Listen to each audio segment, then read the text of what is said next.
Probability and odds are both ways of expressing the likelihood of an event occurring, but they have different mathematical representations and interpretations. Let's see how they are different.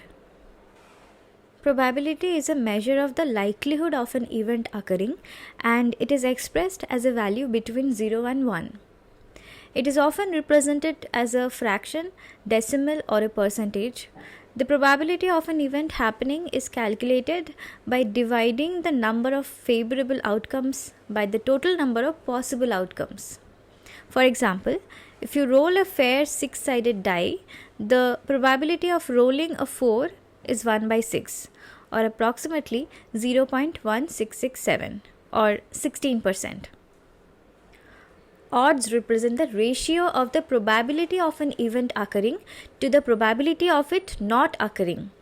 Odds can be expressed in different formats such as fractional odds, decimal odds, or as a ratio. To calculate odds, you divide the probability of an event happening by the probability of it not happening. If the probability of an event is p, then the odds will be p by 1 minus p.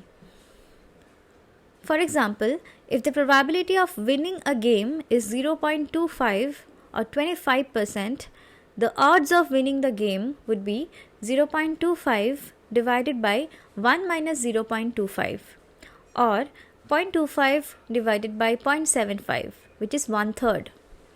Approximately it is 0.33.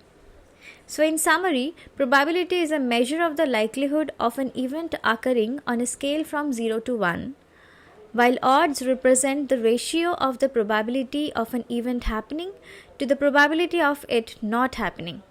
Both concepts are used in various fields, including statistics, gambling, and decision making. Thank you for watching. See you in the next video.